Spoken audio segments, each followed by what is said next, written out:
Hey everyone, welcome to this video.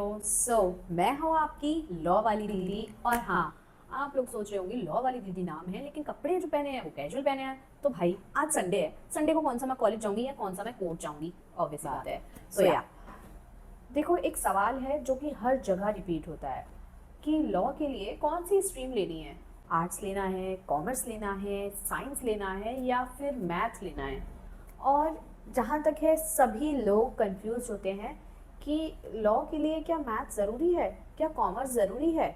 तो चलो आज सबसे पहले इसी टॉपिक पर बात करते हैं।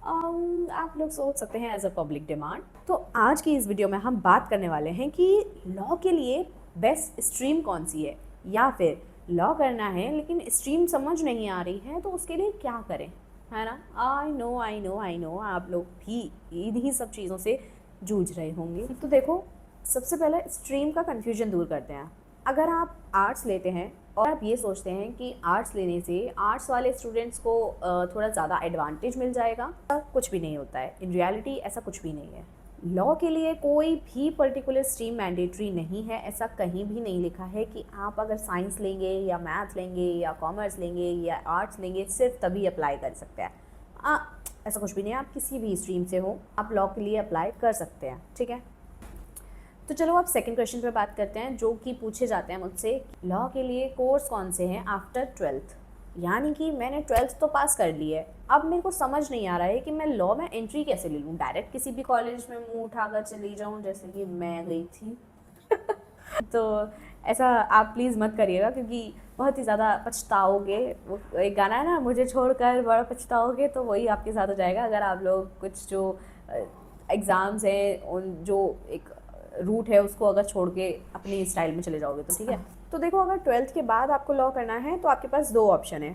Option number 1, 5 years integrated law course. इसको आप डायरेक्टली कर सकते हो 12th के बाद। इसमें आपका क्या आता है मैं आपको बता देती हूँ। इसमें आपका BA LLB, BCom LLB, BSc LLB और BBA LLB आता है। मतलब एक ही शॉट में ग्रेजुएशन भी कंप्लीट हो जाती है और लॉ भी कंप्लीट हो जाता है। सेकेंड ऑप्शन की बात करते हैं। सेकेंड ऑप्शन में आपका होता है ग्रेजुएशन के बाद आपका लॉ 3 इयर्स लॉ कोर्स, जो कि आपका होता है आफ्टर योर ग्रेजुएशन।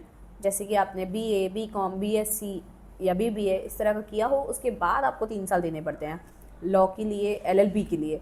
तो बेसिकली काफ़ी ज़्यादा लोग हैं जो कि सोचते हैं कि LLB और BLLB या BCom LLB जो भी हो रहा है, अगर दोनों ग्रेजुएशन और LLB साथ में कंप्लीट हो रहा है तो क्यों ना साथ में किया जाए। जैसे कि ऑब्वियस सी बात है, मैंने भी सोचा था। ये एक सिंपल है, आपकी 1 साल बच जाती है। यहाँ BA LLB, BCom LLB, BSc LLB में आपके 5 साल लगते हैं टोटल, आप जिसमें आपकी दोनों चीज़ें कवर होती हैं। आपका ग्रेजुएशन और आपकी LLB दोनों कंप्लीट हो जाती है। यहाँ आपको 3 साल प्लस 3 साल और प्लस 3 साल, यानी कि टोटल 6 साल करीब लग जाते हैं, क्योंकि 2-3 साल की तो आपकी BSc, BCom, BBA होगा जो भी होगा, उसके बाद अलग से आपको 3 साल देने पड़ते हैं। तो मेरे हिसाब से तो आपको 5 साल वाले कोर्स में ही जाना चाहिए। अब बात करते हैं कि डिसाइड तो कर लिया है कि हाँ लॉ में जाना है। आफ्टर 12th आपने सोच भी लिया कि आपको क्या करना है क्या नहीं करना है, लॉ में जाना है। लेकिन लॉ में जाने के लिए एंट्रेंस एग्ज़ाम भी होते हैं।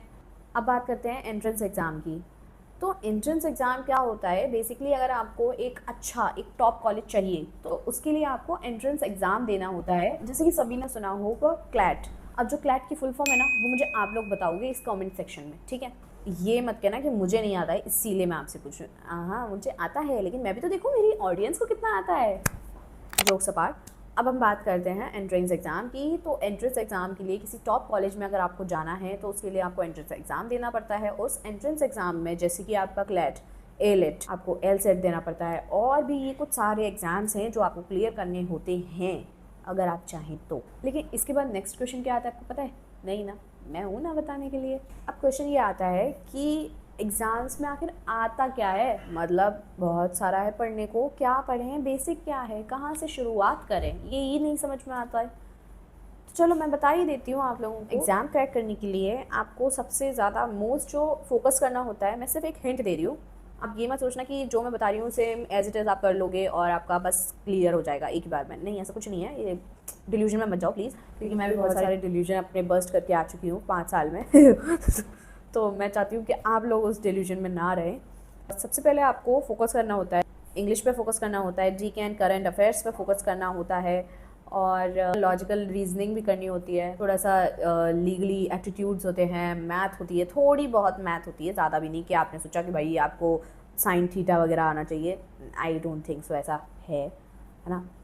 मैं तो आपको कहूँगी कि अभी से, आज इसी वक्त जिस टाइम पर आप मेरी ये वीडियो देख रहे हो ना, उसी वक्त से, मतलब वीडियो देखने के बाद तुरंत स्टार्ट हो जाओ न्यूज़पेपर पढ़ना, करंट अफेयर्स के बारे में जानना, थोड़ा बहुत रीजनिंग करना।